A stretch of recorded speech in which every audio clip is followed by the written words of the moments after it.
నమస్తే. నేను విజయ్. చాలా మంది మ్యూచువల్ ఫండ్స్‌లో ఇన్వెస్ట్ చేయాలనుకుంటారు. అయితే అందులో వచ్చేటువంటి చిన్న చిన్న మార్పుల వల్ల కొంత అడ్వాంటేజ్ ఉంటుంది. అలాగే కొన్ని డిసడ్వాంటేజ్ ఉంటుంది. అసల ఇన్వెస్ట్‌మెంట్ ఎలా చేయాలి? వీటి గురించి డీటెయిల్‌గా తెలుసుకునే ప్రయత్నం చేద్దాం.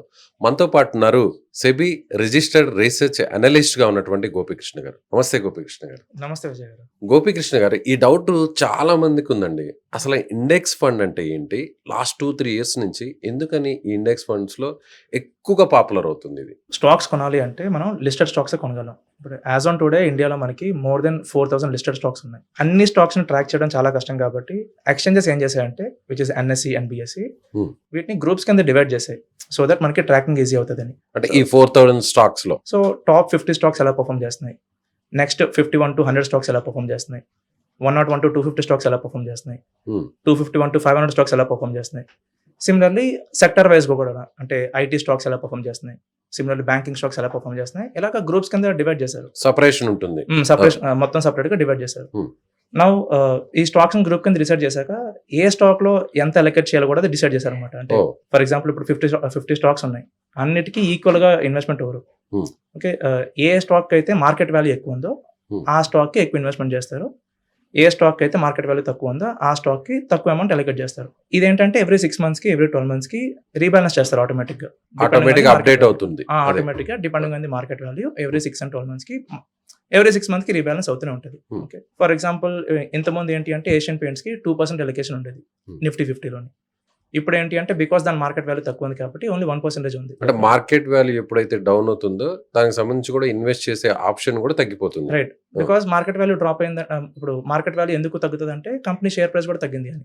Hmm. సో షేర్ ప్రైస్ తగ్గింది కాబట్టి ప్రాఫిట్ తగ్గింది. సో ఇక్కడ అలొకేషన్ కూడా తగ్గిపోద్ది. సో యాజ్ ఎ ఇన్వెస్టర్ మనకి ఆ ఫండ్‌లో ఆ స్టాక్‌లో తక్కువ ఇన్వెస్ట్‌మెంట్ ఉంటది. ఏ స్టాక్ అయితే ఎక్కువ రిటర్న్స్ ఇచ్చిందో దానికి ఎక్కువ అలొకేట్ చేస్తారు. So right now HDFC bank ఎక్కువ అలొకేషన్ ఉంది. బికాస్ రీసెంట్‌గా ఆ స్టాక్ పర్ఫార్మ్ చేస్తుంది కాబట్టి. ఓకే. సో ఇండెక్స్ ఫండ్ ఏంటి అంటే ఇక్కడంతా ఆటోమేటిక్‌గా ఉంటది. విచ్ ఎన్ఎస్‌సి వాళ్ళు ఎన్ఎస్‌సి గాని, బీఎస్‌సి గాని మొత్తం అంతా ఒక సెటప్ క్రియేట్ చేసి పెట్టుకున్నారు. అది ఇండెక్స్ ఫండ్. నౌ ఇందులో వన్ సైడ్ ఆఫ్ ఒక డిసడ్వాంటేజ్ పాయింట్ ఏంటి అంటే డిసడ్వాంటేజ్ యాక్చువల్లీ కాదు. బట్ అందరూ అనుకునే పాయింట్ ఏంటి అంటే ఇందులో మనం అన్ని స్టాక్స్ ఉంటాయి. సపోజ్ ఇప్పుడు 1-50 స్టాక్స్ ఉన్నాయి. ఇందులో గుడ్ స్టాక్స్ ఉంటాయి, బ్యాడ్ స్టాక్స్ ఉంటాయి. Hmm. బట్ వేరాజ్ నేను యాజ్ ఎ ఇన్వెస్టర్‌గా ఇండెక్స్ ఫండ్‌లో ఇన్వెస్ట్‌మెంట్ చేయాలంటే నేను బ్యాడ్‌ని ఫిల్టర్ అవుట్ చేయలేను. మొత్తం అన్ని 1-50 స్టాక్స్ బై చేసుకోవాలి నేను. Hmm. సో యాక్టివ్ ఫండ్స్ ఏం చేస్తాయంటే వాళ్ళు అంటే active funds as a fund manager వాళ్ళు ఏం చేస్తారంటే ఈ 50 స్టాక్స్‌లోని మేము గుడ్ స్టాక్స్‌ని, బ్యాడ్ స్టాక్స్‌ని ఫిల్టర్ అవుట్ చేస్తాం. సో మేము ఓన్లీ గుడ్ స్టాక్సే బై చేస్తాం మీకు. సో మా వల్ల మీకు ఎక్స్ట్రా రిటర్న్స్ వస్తాయి. మేము ఇండెక్స్‌ని బీట్ చేస్తామని చెప్తుంటారు. అంటే ఈ సెపరేషన్ చేసిన టాప్ 50 కావచ్చు అండ్ నెక్స్ట్ 60-100 కావచ్చు వీటిలో కూడా సెపరేషన్ ఉండి వాళ్ళే జడ్జ్ చేసి చెప్తారు. రైట్. మనకి ఏది బెస్ట్ అనేది, ఏది బెస్ట్ కాదనేది చెప్పొచ్చు. రైట్. ఇప్పుడు మనకి different type of mutual funds ఉంటాయి. లార్జ్ క్యాప్ మ్యూచువల్ ఫండ్ అని, మిడ్ క్యాప్ మ్యూచువల్ ఫండ్ అని, Hmm. Small cap mutual fund అని. సో ఒక్కొక్క మ్యూచువల్ ఫండ్‌కి ఏంటి అంటే ఒక్కొక్క కేటగిరీ ఒక్కొక్క ఇండెక్స్‌ని కంపారిజన్‌కి పెడతారనమాట. Hmm. For example large cap mutual fund అయితే నిఫ్టీ 100ని మనకి కంపారిజన్‌గా పెడతారు. ఇప్పుడు నిఫ్టీ 100 ఇప్పుడు సపోజ్ మన ఇద్దరం యాజ్ ఎ ఇన్వెస్టర్స్ ఉన్నాం. Hmm. మీరు లార్జ్ క్యాప్ మ్యూచువల్ ఫండ్‌లో ఇన్వెస్ట్ చేస్తున్నారు. నేను నిఫ్టీ 100 ఫండ్‌లో ఇన్వెస్ట్ చేస్తున్నాను. Hmm. సో నేనేంటంటే మొత్తం 100 స్టాక్స్ బై చేస్తా. మీరు ఏ ఫండ్‌లో ఇన్వెస్ట్ చేస్తున్నారో ఆ ఫండ్‌లో ఏంటి అంటే మేబీ 100 ఉండవు. 30, 40 ఉంటాయి. ఆన్ అజంప్షన్ దట్ అవి మంచి ఫండ్స్ అని. Oh. ఓకే. సో అది బేసిక్ డిఫరెన్స్ యాక్టివ్ ఫండ్‌కి, ఇండెక్స్ ఫండ్‌కి. ఓకే. నౌ బిఫోర్ 2018 ఎలా ఉండేది అంటే ఒక లార్జ్ క్యాప్ ఫండ్‌కి 100 స్టాక్స్ లార్జ్ క్యాప్ ఫండ్ అంటే 1-100 స్టాక్స్‌లో ఇన్వెస్ట్ చేయాల్సిన అవసరం లేదు. Hmm.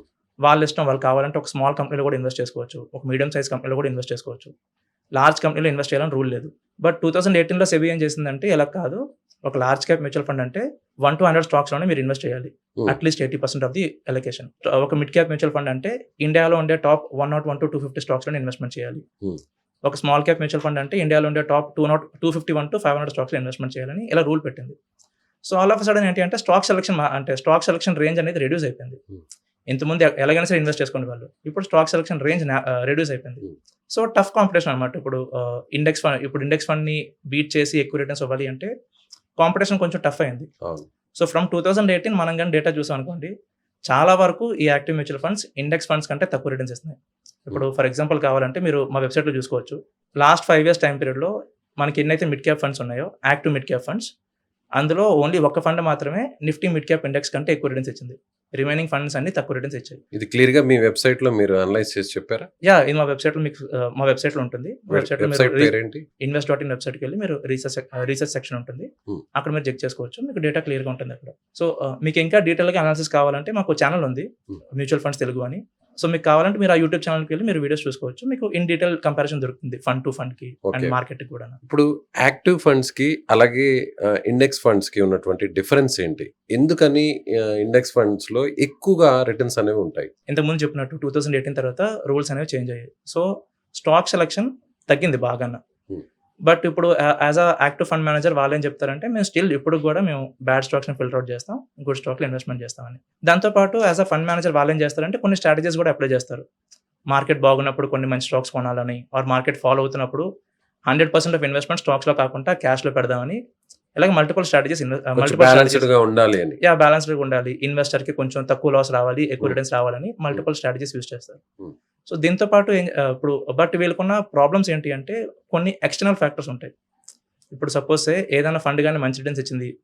లాస్ట్ 1 ఇయర్‌లో ఆ ఫండ్ ఒక 50% రిటర్న్స్ ఇచ్చింది అంటే ఇన్వెస్టర్స్ అందరూ అదే ఫండ్‌లో ఇన్వెస్ట్ చేస్తారు. అంతే కదా! ఆబ్వియస్‌లీ అటే వైపే వెళ్ళిపోతారు. హ్మ్. రైట్. రిటర్న్స్ వస్తున్నాయి కాబట్టి అందరూ అటే వెళ్తారు. ఆ ఫండ్ మేనేజర్‌కి ఇక్కడ ఛాలెంజ్ ఏమవుతదంటే ఇన్వెస్టర్స్ అందరూ మనీ ఇస్తున్నారు కాబట్టి వాళ్ళు ఎంతైతే మనీ మేనేజ్ చేస్తున్నారో మనీ అమౌంట్ సైజ్ పెరిగిపోద్ది. హ్మ్. ఫండ్ సైజ్ పెరిగిపోద్ది. దాన్ని అసెట్స్ అండర్ మేనేజ్మెంట్ అంటారు. సో, ఫండ్ ఒక సైజ్ పెరిగిపోద్ది. ఇప్పుడు తను లాస్ట్ 1 ఇయర్‌లో 50% రిటర్న్స్ ఇచ్చినప్పుడు మేబీ తన దగ్గర 100 క్రోర్సో, 200 క్రోర్స్ ఉండొచ్చు. సో, ఆ స్మాల్ అమౌంట్‌ని వాళ్ళు మంచి స్టాక్స్‌లో ఇన్వెస్ట్ చేసి మనకి వాళ్ళు ప్రాఫిట్ ఇవ్వచ్చు ఆ fund as a fund. But ఇప్పుడు అందరు ఇన్వెస్టర్స్ వాళ్ళకి మనీ ఇవ్వడం వల్ల ఇన్‌స్టెడ్ ఆఫ్ 200 క్రోర్స్ వాళ్ళ దగ్గర 5,000 క్రోర్సో, 10,000 క్రోర్స్ అయిపోతుంది. అంత హైక్ అయిపోయి ఉంటుంది. అంత హైక్ ఎందుకంటే అయిపోతుంది. ఇన్వెస్ట్‌మెంట్ పెరిగిపోయింది కాబట్టి. రైట్. ఇప్పుడు వాటెవర్ స్ట్రాటజీ వాళ్ళు యూజ్ చేశారో స్టాక్స్ కొనడానికి, హ్మ్. సేమ్ స్ట్రాటజీ ఇప్పుడు మళ్ళీ యూజ్ చేసినా సరే లిమిటెడ్ నంబర్ ఆఫ్ స్టాక్స్ కొనలేరు. హ్మ్. ఫర్ ఎగ్జాంపుల్ నా దగ్గర 100 క్రోర్స్ ఉన్నాయి. నేను నాకున్న అనాలిసిస్ మొత్తం యూజ్ చేశాను. ఒక 10 స్టాక్స్‌లో ఇన్వెస్ట్ చేశాను. నా దగ్గర అమౌంట్ లిమిటెడ్‌గా ఉంది. స్టాక్ సెలక్షన్ లిమిటెడ్‌గా ఉంది. స్టాక్స్ పెర్ఫార్మ్ చేసాయి. సో, నాకు రిటర్న్స్ కూడా వచ్చాయి. యాస్ ఎ ఫండ్ నాకు ఫండ్ కూడా పెర్ఫార్మ్ చేసింది బానే. ఓకే. నా ఫండ్ పాపులర్ అయిపోయింది. నాకు అందరూ మనీ ఇవ్వడం స్టార్ట్ చేశారు. నా దగ్గర 5,000 క్రోర్స్ ఉన్నాయి. హ్మ్. బికాస్ 5,000 క్రోర్స్‌ని నేను 15 స్టాక్స్‌లో పెట్టలేను. స్టాక్ మార్కెట్‌లో ఏంటి అంటే లిక్విడిటీ ఇష్యూ ఉంటది. హ్మ్. ఈవెన్ దో నేను స్టాక్ కొనాలనుకున్నా సరే నాకు సెల్లర్స్ దొరకకపోవచ్చు. ఓహ్! ఈవెన్ దో నేను సెల్ చేద్దాం అనుకున్నా సరే నాకు బయర్స్ బయర్స్ దొరకకపోవచ్చు. దొరకకపోవచ్చు. సో, టిల్ దట్ టైమ్ ఆ స్టాక్ నా దగ్గర ఉంటది. దానివల్ల నా పెర్ఫార్మెన్స్ ఎఫెక్ట్ అవుతది. హ్మ్. సో, ఆ పెర్ఫార్మెన్స్ ఎఫెక్ట్ అవ్వకూడదు అంటే నేను నంబర్ ఆఫ్ స్టాక్స్‌ని ఇంక్రీజ్ చేయాలి. Hmm. So, instead of 10 stocks or 15 stocks maybe నేను 30 స్టాక్స్‌కి 40 స్టాక్స్ వెళ్ళాలి. సో, వాటెవర్ నా ప్రీవియస్ రిటర్న్స్ ఉన్నాయో the same kind of returns నాకు ఫ్యూచర్‌లో రాకపోవచ్చు. Because of the assets under management or the fund size. Usually mutual fund select చేసినప్పుడు ఏంటి అంటే ఫండ్ మేనేజర్‌ని చూసి ఇన్వెస్ట్ చేస్తారు. ఫండ్ మేనేజర్‌ని చూసి కూడా. Because end of the day mutual fund ఏంటి అంటే ఫండ్ మేనేజర్ మీద డిపెండ్ అయ్యి ఉంటది. హ్మ్. ఓకే. బికాస్ మన ఈవెన్ దో కంపెనీకి మనీ ఇచ్చినా సరే వాళ్ళ రీసెర్చ్ టీమ్ మొత్తం స్టాక్స్ అన్ని సెలెక్ట్ చేస్తది. రీసెర్చ్ టీమ్ వాళ్ళ ఫౌండర్స్‌కి ఇస్తారు దట్ ఈ స్టాక్స్ మేము ఫిల్టర్ అవుట్ చేసామని. దెన్ ఫౌండర్స్ ఆర్ వాళ్ళ కంపెనీ ఇంక్లూడింగ్ ఫండ్ మేనేజర్స్ అందరూ కూర్చొని ఫండ్ మేనేజర్‌కి ఫైనల్ డెసిషన్ ఇస్తారు. హ్మ్. యూజువల్‌గా ఇదే జరుగుతది. హ్మ్. ఒక ఫండ్ ఉంది హెచ్‌డిఎఫ్‌సి ఫ్లెక్సీ క్యాప్ ఫండ్ అని. ఆ ఫండ్ ఆల్మోస్ట్ 1990స్‌లో లాంచ్ అయింది. హ్మ్. ఓకే. అప్పటి నుంచి సింగిల్ ఫండ్ మేనేజరే మేనేజ్ చేస్తున్నారు. చాలా మంచి రిటర్న్స్ ఇచ్చింది. బట్ బికాస్ ఆ ఫండ్‌లో సైజ్ పెరిగిపోయింది. ఆ ఫండ్‌లో అమౌంట్ రిటర్న్స్ వస్తున్నాయి కాబట్టి ఇన్వెస్టర్స్ అందరూ వస్తున్నారు. ఫండ్ సైజ్ పెరిగిపోతుంది. ఫ్రమ్ 2015 టిల్ 2020 ఆ ఫండ్ ఇండెక్స్ కంటే తక్కువ రిటర్న్స్ ఇచ్చింది. తగ్గిపోయింది. తన స్టాక్ సెలక్షన్ ఇంక్రీజ్ అయిపోయింది. హ్మ్. ఓకే. తక్కువ స్టాక్స్ బై చేయకుండా ఎక్కువ స్టాక్స్ బై చేశారు. సో, రిటర్న్స్ రావట్లేదు. హ్మ్. ప్రీవియస్ రిటర్న్స్ ఫ్యూచర్‌లో రావట్లేదు. ఓకే. ఫ్రంట్ రన్నింగ్ ఇష్యూస్ జరుగుతాయి జనరల్లీ. ఫర్ ఎగ్జాంపుల్ ఒక కంపెనీ ఉంది. యాక్సిస్ మ్యూచువల్ ఫండ్ అనే కంపెనీ ఉంది. ఆ కంపెనీ ఏంటంటే 2018లో మంచి రిటర్న్స్ ఇచ్చింది. ఏ ఫండ్ తీసుకున్నా సరే 5 స్టార్ రేటెడ్ ఫండ్స్ ఉండేవి. జనరల్లీ మ్యూచువల్ ఫండ్ మనకి రేటింగ్స్ ఇస్తారు. హ్మ్. ప్రతి ఫండ్‌కి 5 స్టార్ రేటింగ్ ఉండేది. అంటే అంత మంచి రిటర్న్స్ ఇచ్చాయని. బట్ కోవిడ్ ఫస్ట్ వేవ్ తర్వాత మనకి వర్క్ ఫ్రమ్ హోమ్స్ వచ్చాయి. అవన్నీ జరిగాయి. మ్యూచువల్ ఫండ్స్ కూడా అదే జరిగింది. వాళ్ళు ఫ్రంట్ రన్నింగ్ చేశారు. మన మనీ యూజ్ చేసుకొని వాళ్ళు రీసెర్చ్ ఏం చేయకుండా వాళ్ళకి సెల్ఫ్ ఇంట్రెస్ట్ ఉన్న స్టాక్స్ బై చేసుకుంటారు. హ్మ్. సో, సెబీ ఇన్స్పెక్ట్ చేసింది. అది బయటకొచ్చింది. ఈ స్కామ్ అంతా కూడా బయటకొచ్చింది. బయటపడింది. ఒక యాక్టివ్ ఫండ్‌కి మల్టిపుల్ ప్రాబ్లమ్స్ ఉంటాయి. హ్మ్. Okay. Even though same fund manager అయినా గుడ్ మనీ ఉంటుంది, ఇస్తున్నారంటే బ్యాడ్ ఉంటుంది. రైట్. సో, 2018 తర్వాత రూల్స్ కూడా మారిపోయాయి. స్టాక్ సెలక్షన్ కూడా తగ్గిపోయింది. దానిపైన మళ్ళీ అమౌంట్స్ పెరిగిపోతున్నాయి. ఇవన్నీ క్లబ్ అవ్వడం వల్ల ఏమయ్యాయంటే రిటర్న్స్ రెడ్యూస్ అయిపోయాయి. హ్మ్. సో, ఒక active fund, index fund beat చేయడం చాలా కష్టమైపోయింది. హ్మ్. దట్ టు డేటా ఏంటి అంటే almost 85% active mutual funds index కంటే తక్కువ రిటర్న్స్ ఇస్తున్నాయి పోస్ట్ 2018. హ్మ్. ఓకే. సో, ఇన్ని ప్రాబ్లమ్స్ ఉన్నాయి కాబట్టి యాక్టివ్ మ్యూచువల్ ఫండ్స్‌కి కొంచెం సఫర్ అవుతున్నారు. యాక్టివ్ ఫండ్ మేనేజర్స్ కానీ, యాక్టివ్ మ్యూచువల్ ఫండ్స్ కానీ. హ్మ్. సో, అందుకని అందరూ కూడా ఇండెక్స్ ఫండ్స్ మీదే వెళ్తున్నారు. వెళ్ళడం మంచిది. ఐ మీన్ ఇండెక్స్ ఫండ్స్‌కి లాస్ట్ 5 ఇయర్స్‌తో కంపేర్ చేస్తే ఇప్పుడు గ్రోత్ ఎక్కువొచ్చింది. హ్మ్. ఇన్వెస్టర్స్ చాలా మంది ఏంటంటే ఎక్కువ ఇంట్రెస్ట్ చూపిస్తున్నారు. సో, ఇప్పుడు క్యాపిటల్ గెయిన్ టాక్స్ ఉంది. సో, ప్రాబ్లమ్ ఏంటి అంటే ఒక మ్యూచువల్ ఫండ్‌లో ఇన్వెస్ట్ చేసామంటే దాని మిడిల్‌లో సెల్ చేయకూడదు. No matter what. Hmm. Sell చేస్తే 12.5% టాక్స్ పోద్ది. ఎంతవరకు సెల్ చేయకూడదు? మినిమమ్ ఎంత పెట్టుకోవాలి? అంటే మనకి క్యాపిటల్ గెయిన్స్ ఎగ్జంప్షన్ ఉంటది. Hmm. క్యాపిటల్ గెయిన్ టాక్స్‌కి మనకి ఎగ్జంప్షన్ ఉంది. లాంగ్ టర్మ్ క్యాపిటల్ గెయిన్ టాక్స్‌కి. Hmm. Which is 1.25 lakh. So, మన ప్రాఫిట్ గాని అప్ టు 1.25 లాక్ ఉంది అంటే మనం సెల్ చేసుకోవచ్చు. ఓహ్! ఎలాంటి టాక్స్ పే చేయక్కర్లేదు. బట్ ప్రాఫిట్ గాని అబోవ్ 1.25 లాక్ ఉంది అంటే మనకు టాక్స్ పడుతుంది. Which is 12.5%. సో, కొంత సెట్ ఆఫ్ ఇన్వెస్టర్స్ ఇండెక్స్ ఫండ్‌కి బాగా మైగ్రేట్ అవుతున్నారు from the last 5 years. Hmm. That two ఇప్పుడు యూఎస్ లాంటి కంట్రీ తీసుకున్నాం అనుకోండి. వాళ్ళు 1979 నుంచే ఇండెక్స్ ఫండ్‌కి వెళ్తున్నారు. అప్పటినుంచే వాళ్ళు. వాళ్ళు అప్పటి నుంచి ఉన్నారు. వాళ్ళంతా మనకంటే అంత చాలా ముందున్నారు చాలా అంటారు. బాగా ముందున్నారు. Hmm. ఓకే. బట్ మనకేంటంటే ఆ షిఫ్ట్ ఇప్పుడొచ్చింది. Hmm. మనం ఒకవేళ ఒక 5 ఇయర్స్ తర్వాత చూస్తే మేబీ ఇండెక్స్ ఫండ్‌కి ఇంకా పాపులారిటీ పెరుగుతుంది. ఓకే. బట్ ఈ రోజు ఎవరైతే ఇన్వెస్ట్ చేసుకుంటున్నారో వాళ్ళు కొంచెం అడ్వాంటేజ్ ఉంటుంది. వాళ్ళు అడ్వాన్స్డ్‌గా ఉన్నట్టు. Hmm. వాళ్ళ రిటర్న్స్ ఇంకా బాగుంటాయి. బట్ ఎవరైతే ఇంకా యాక్టివ్ ఫండ్ ఇన్వెస్ట్ చేస్తున్నారో మేబీ వాళ్ళు కొంచెం డిసడ్వాంటేజ్ ఉంటుంది. వాళ్ళ రిటర్న్స్ కొంచెం రిడ్యూస్ అవ్వచ్చు. సో, ఈ రీజన్స్‌తోనే అందరూ కూడా ఇప్పుడు ఇండెక్స్ ఫండ్స్ మీదనే ఇన్వెస్ట్ చేస్తున్నారు ఎక్కువగా. షిఫ్ట్ పెరిగింది. మోర్ ఓవర్ న్యూ ఇన్వెస్టర్స్ కూడా ఇండెక్స్ ఫండ్‌ని యాడ్ చేసుకోవడం మంచిది వాళ్ళ పోర్ట్‌ఫోలియోలో. థ్యాంక్ యూ గోపీకృష్ణ గారు. చాలా ఇన్ఫర్మేషన్ ఇచ్చారు. ముఖ్యంగా ఇండెక్స్ ఫండ్స్‌కి అలాగే రెగ్యులర్ ఫండ్స్‌కి అంటే యాక్టివ్ ఫండ్స్‌కి ఉన్నటువంటి డిఫరెన్స్ ఏంటో కూడా చాలా క్లియర్‌గా చెప్పారు. Thank you so much. Thank you Vijay గారు.